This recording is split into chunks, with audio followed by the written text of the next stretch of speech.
Blog Talk Radio.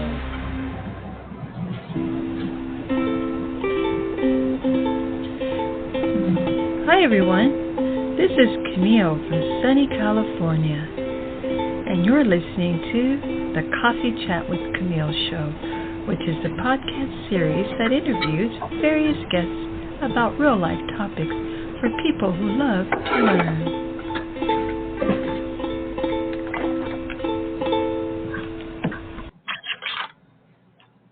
Hi, welcome to Coffee Chat with Camille. This is Camille, your host.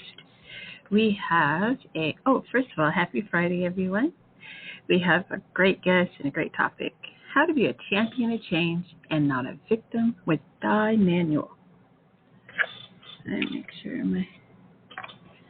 Okay, sorry about that. I have to make sure the microphone is on. Everyone can hear me. Dai Manuel is a super dad, or a dadpreneur, dating his wife with a lead to example way of living and a contagious personality who is on a mission to positively impact 1 million role models around the globe. And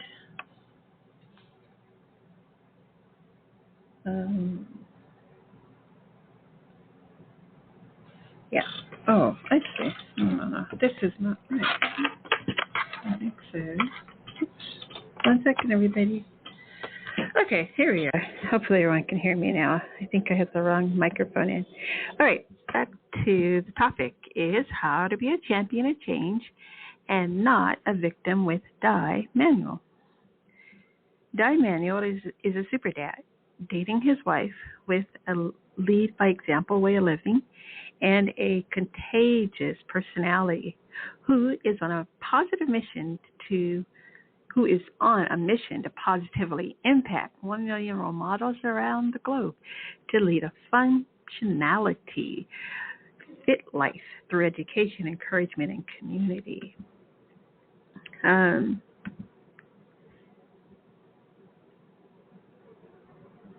Yes, okay. I'm just making sure. I have to triple check here. 1 second, everyone. Sorry about that. All right. Just 1 moment.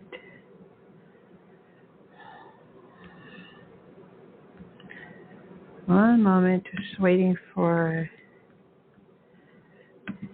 his bio to load again.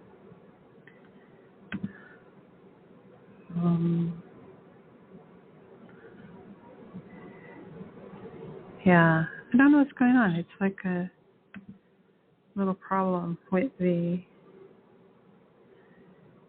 bio. I don't know why. Okay. I'll give it one more shot here. Dai Manuel is a super dad dating his wife with the lead by example way of living and contagious personality who is on a mission to positively impact 1 million role models around the globe to lead a FUN-ctionally fit life through education, encouragement, and community.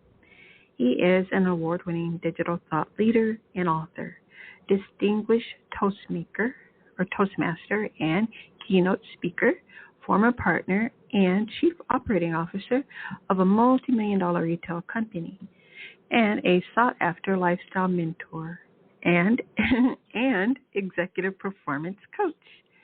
Dai knows the struggle of the juggle and keeping his health and happiness a priority. He models his work based on five F's: fitness, family, faith, and finances, with an overarching roof of fun, built on a rock-solid foundation of health.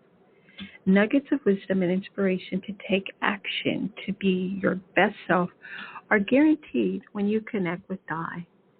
Okay, so it's going to send you, the audience, to join WLFMisandMary.com. Okay, so it's like www.join.WLFisandFrankMisandMary.com. Okay, he says that he dislikes labels of all sorts.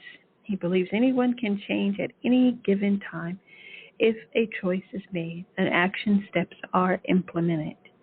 But more important to his process is the power of community with a team of like-minded people in your life corner. We can hold each other accountable to our lifestyle choices, pick each other up on those days we trip, and celebrate our victories together as we inch our way closer to achieving a life of awesomeness. The Whole Life Fitness Manifesto 28-day program is simple in design. So this the Whole Life Fitness Manifesto 28-day program, you'll find it when you go to his website, okay? You'll receive a daily email and various prompts, tips, workouts with or without equipment, feel good challenges, and the like, all with the end goal in mind of helping you enjoy a lifestyle of fun, fitness, family, and friends. Okay, so let me head over here to the studio and let Dai in. There you go. Hi, Dai. Welcome. Hello. Hi, Camille. How are you doing? Hi. I'm doing great. How are you? Awesome. Yeah, it's a great Friday. So yes, it is, eh? Okay, wonderful to have you here. It's a good day. So yeah, well, thank Absolutely. you. It's an honor to be here. Yeah. I really, really am happy you're here. Okay, we're going to get into the interview so that our audience, my audience or our audience, can get to know you a lot better. What's the best way to manage change in one's life? Well, we'll start with the easy question, all right? And no, I'm just joking. I mean, let's be honest.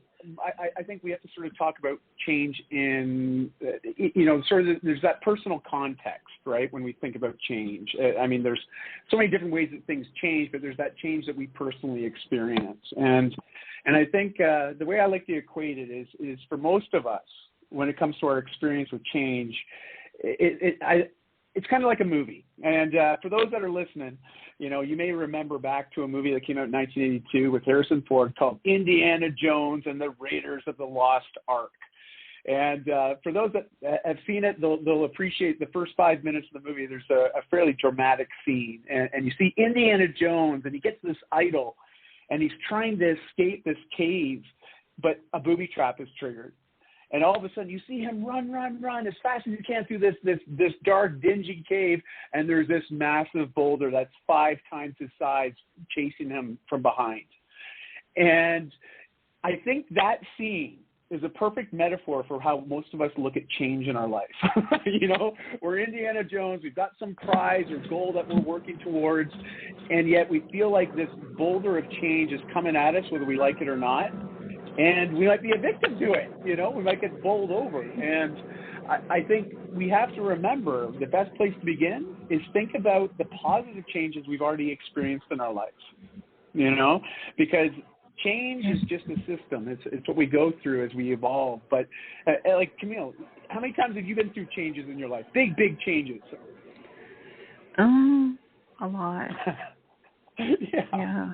I bet. Yeah, I feel like every decade. Yeah, for sure. Yeah. And how do you look at change? Like, how do you feel about change personally? I think to improve, to become better, to grow, that you must be willing to make changes and to change. So it's really just based on my perspective in life. And I just feel like we're just like a tree. We're just supposed to continually grow. So I think that's well said, That's very well said. And so your perspective is very growth mindset orientated. It's sort of what we refer that as, you have this idea of continuous growth. Change is seen as maybe challenging, but there's that belief that, through change we will grow and experience life a little bit differently, maybe see life improve. And, I think it does come down to the types of changes that we experience. Like for myself personally, I was diagnosed with an autoimmune condition a number of years ago. And this is in my mid-30s. I'm now mid-40s. And so about a decade ago, I all of a sudden I got really sick. And I wasn't really sure what was going on. And I'm someone that prides himself on having a healthy, active lifestyle, and thinking that I'm doing everything right. I'm eating well. I take time to manage my stress and my mental health. I'm active. I got good relationships, and yet I got so sick I needed to be hospitalized for 10 days. My immune system literally started to crash, and I was there like, what is going on? It was very scary. And, our health is so finite and it's so delicate.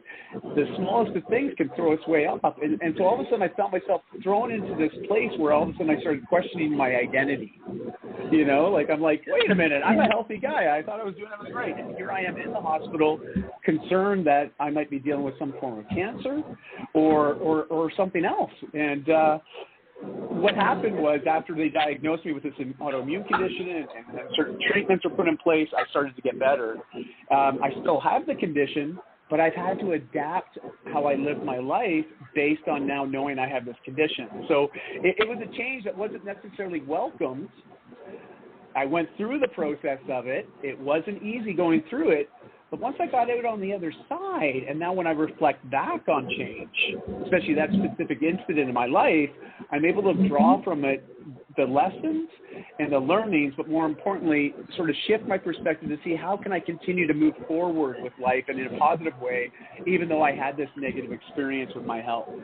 And I think that is what we're all trying to experience when it comes to navigating change, but it's often easier said than done. Yes. I agree. Yeah. And then what are some of your biggest learnings and struggles you experienced while scaling a business to 8 figures? There's been a number of challenges that came with that. And obviously the one of the biggest challenges is people. I love people, but also people are sometimes challenging to work with and to lead, and I'm calling myself out on this. As the company started to grow and I found myself in a leadership role, I realized I wasn't very developed as a leader. And sometimes they say, be careful what you ask for, right? Like, we ask for maybe business success. We want to see our businesses grow, but we sometimes forget, well, what does that mean? Well, it means more customers. It means I need a bigger team to manage the more customers and deliveries and sales. And with that comes more infrastructure, more systems, more operations, but you need people to run that. And I got to say, for myself, when I first started to experience that growth, was recognizing in myself that I needed to develop some better skills around leadership and communications. And that was where I struggled the most, because if I couldn't articulate a message clearly and really the why we would make certain decisions business-wise, I found that the teams wouldn't connect, wouldn't resonate, and ultimately would challenge sometimes by just not doing the things that we identified needed doing, or sometimes just because they didn't understand, and also I wasn't leading in a way that they felt inspired and motivated.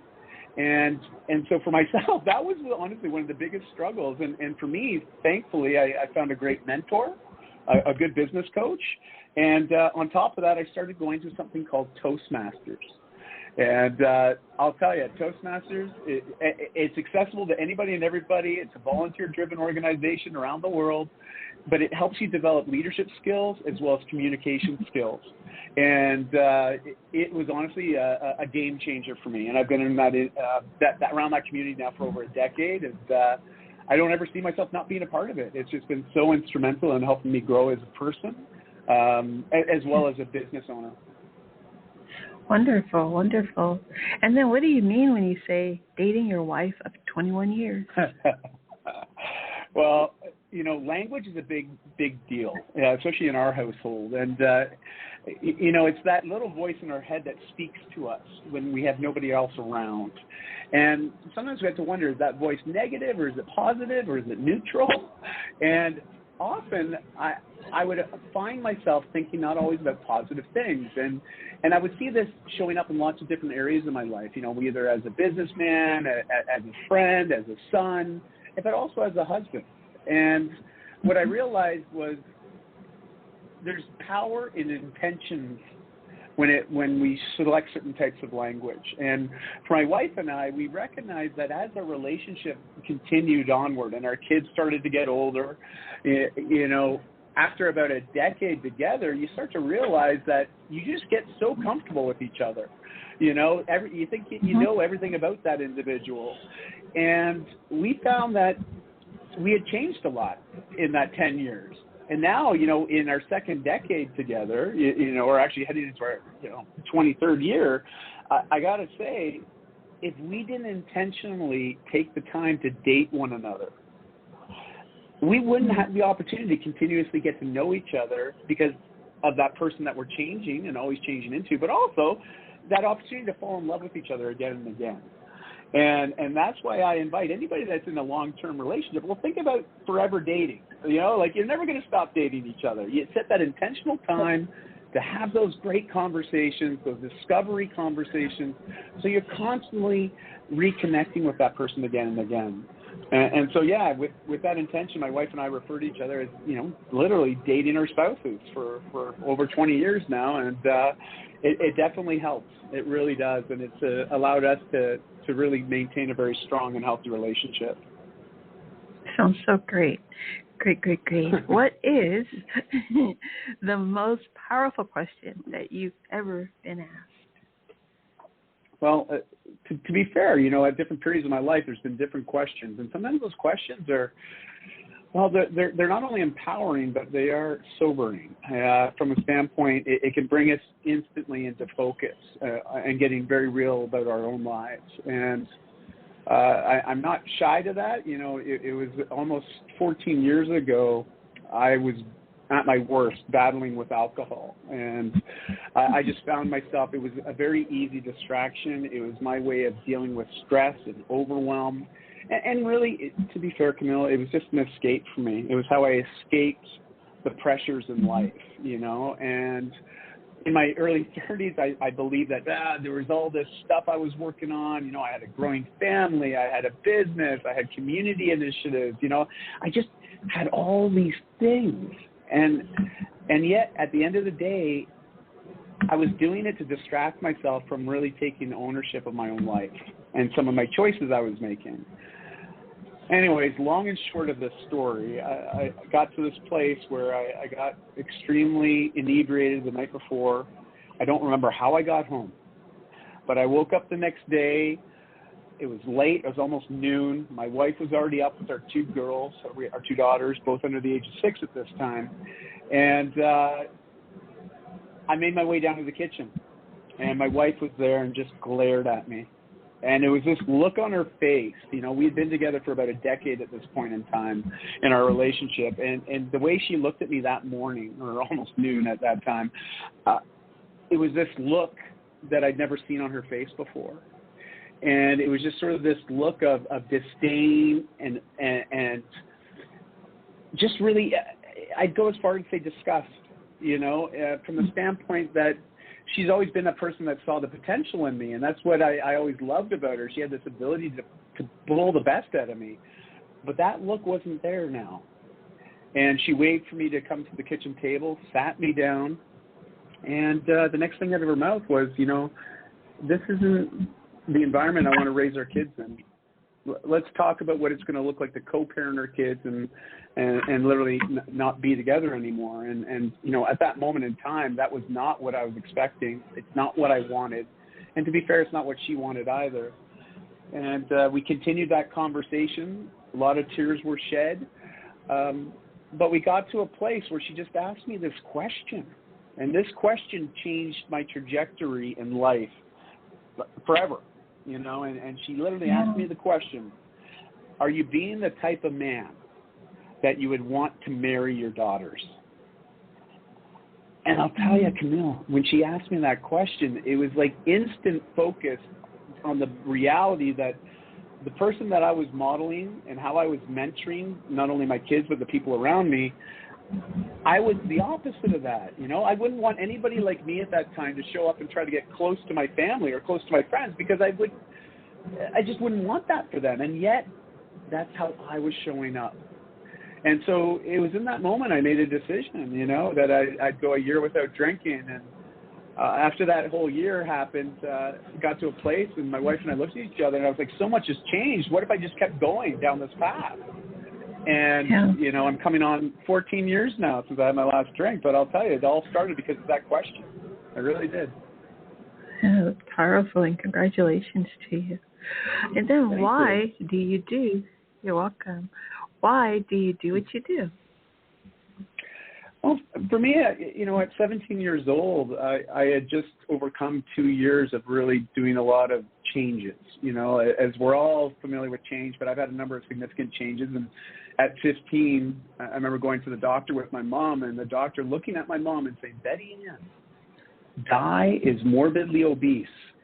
You know, and at that time, I didn't understand what morbidly meant, nor did I understand what obese meant, but I knew it wasn't good. You know, I knew how I was feeling at that time with the BMI well into my 40 percentile. Like, I was very overweight as a kid. It took me 5 years to get that place of unhealth. And I was very depressed, isolated, just a lot of the stigmas and cliches that we associate with someone in that state of unhealth. That's just how my life was at that time. And, you know, I came to a place where I decided to make some changes. You know, it took me 5 years to put the weight on. It took me 20 months to take it off. But by 17 years old, I had hit this place where all of a sudden I had this new sort of energy and perspective on life. I had this new healthy lifestyle. And I recognized that there's people around me that started to come to me and ask me for advice and support in making health changes for themselves. And I'll tell you, when that started to happen, I felt so excited that here I was, someone that had value to offer and a way to help others. And it made me feel so fulfilled. I so fulfilled. I slept so well. Every night I had that positive interaction with somebody who was able to help them make some health changes. I knew right then and there, it didn't matter what I was doing the rest of my life, coaching and mentoring people to make health changes was going to be a big part of it. And literally, I've been doing it ever since in lots of different capacities. But that's really why I do what I do. Excellent. Yes. And then how have you found balance when dealing with the struggle of the juggle of life? Well, you know, to be fair, it's always a struggle of juggling all the things that we do in life. You know, if you're someone that has a yes life, meaning that you say yes to all the great opportunities and opportunities. I mean, you'll find that there's always something that comes at you. And if you're wanting to be able to say yes and really experience that at its fullest, you're going to find there's always going to be a struggle of juggling all those things. And for me, it's like, why not stop juggling and try to discover how to create more harmony between these areas? And what I mean by that is, you know, when you change your focus or attention to one thing in your life, you automatically have to turn your vision to look at that one thing, and you can't see anything else around you. And that really applies to when we're focusing on certain areas in our life. That's how we see improvement in those areas. But this constant juggle and trying to move back and forth between all these different points can be very, well, to use the term, discombobulating, right? It's very distracting, but also we find it tough to make a lot of huge improvements. So my ask of people is, don't worry about trying to find balance, but try to create harmony, meaning that you see these things sort of flow. Your energy flows back and forth from all these different areas, but it's not creating a lot of stress. It's not creating overwhelm. You still feel very connected to those areas of your life, but they're finding that they tend to come together in a much more smooth fashion and more manageable fashion. And the easiest way to get started on that is I invite people to start really blocking time, you know, managing commitments, not managing time. And we do this through time blocking. So grab yourself a calendar, use different colors to associate different ways that you're going to spend your time throughout the week. I use pink on my calendar for my family time. I use yellow for any in-person meetings. I use green for calls. I use black for events. I use red for my fitness. And so I block out all these important areas that I've identified as being important for me. And then at the end of the week, I can see based on how much color is on my calendar, how much time I've invested in doing certain things. So if I only see one block of pink, and pink's my family, and it's very important to me that I have lots of family time or quality time, and I recognize, geez, I only had 1 hour of that last week. No wonder I'm feeling so disconnected this week with my family.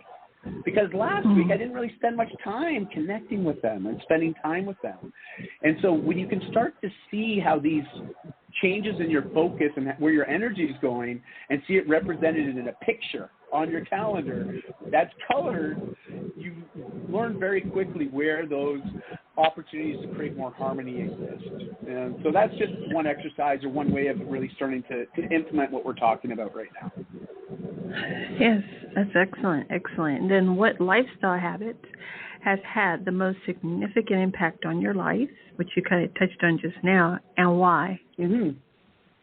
Yeah, I think, you know, the time blocking exercise has been something that's just been a huge part of my life for, gosh, I'd say almost 20 years now. So it's a really big habit, and I'd call it more of a lifestyle now, but it really helps me with not feeling so overwhelmed and stressed, because I know there's always time to do the things that I want, and if there's no time, then I know it's an easy no. So all I got to say is no. That sounds great, but no right now, because I don't have the space to create that in my life. Outside of that, one of the most effective, and it's something I'll do till the day I'm no longer here, is creating time for myself to invest in my health and well-being every day, whether that's physical fitness, mental fitness, emotional fitness, spiritual fitness. It just means I'm taking intentional time to work on those areas. And so my physical fitness, especially, every day I'm active. I move my body with purpose, whether it's getting up for a walk in the sun, going for a bike ride, you know, going to the gym. It doesn't matter what it is, but every day I like to move my body so I can feel my heart rate elevate. I can feel that air filling and leaving my lungs. I can just be really present to my body. And that's something that's worked for me very well and has helped me manage my mental health in a very positive way as well. Thank you. And then our last question, why do you believe that vulnerability is a human thing? Well, let me put it this way. You know, we're human beings, right? Human beings are emotional. You know, we're not just emotional human beings, but human beings are just emotional. Like we're emotions. It's who we are.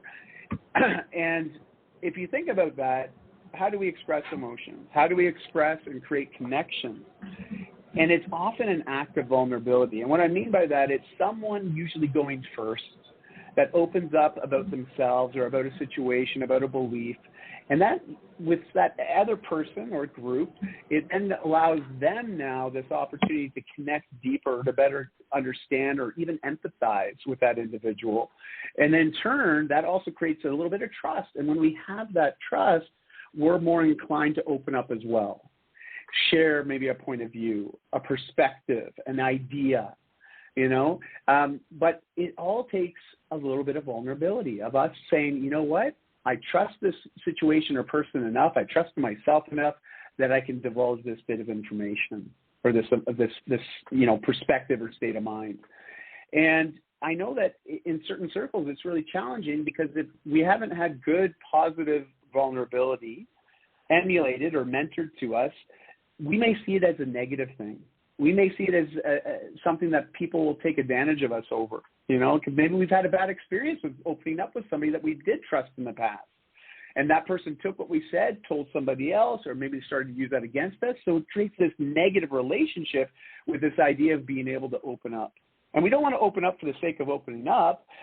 People do have to earn that vulnerability. It's not just automatically given in every situation, but it is an important skill that I believe we can all develop. It's not just a woman thing. It's not just a man thing. It really is. It's a human thing, you know, and that's why I really want to reiterate that. It's a human skill. It's not just a gender skill, you know? Yes. Okay. Thank you so very much. And Thank you. Just like to know, you're welcome. You're welcome. And I just wanted to know, what is your favorite coffee and or hot beverage? Well, you know, I'm a huge fan of cold brew. I love cold brew coffee. It's my favorite drink, especially during the summer. And the longer they steep it, the better, as far as I'm concerned. I like it nice and dark. And as far as a hot beverage is concerned, I also like my espresso. You know, I love espresso. Yes. So especially before a workout. Excellent, excellent. This has been a great interview. So much you unpacked very quickly and thoroughly. It was really great. And I'd just like you to please leave. You're welcome. To please leave your what is it called? Your social media handles with our audience. Well, fortunately, having a unique name makes me easy to find. Dai is a Welsh name for David, and it's spelled D-A-I. And my last name is Manuel, M-A-N-U-E-L. So if you can just type my name into any social media channel, you'll find me really easily. And I always say, just send me a note. I always love to meet people and connect and hear what are they working on right now? What are they working to change? I figure it's always a great place to start a conversation. Excellent. Thank you so much again, Dai. It's been an absolute pleasure. You're welcome, and bye for now. Bye for now. Take care. Thank you. Thank you. Okay, everybody. So that was the magnificent Dai Manuel.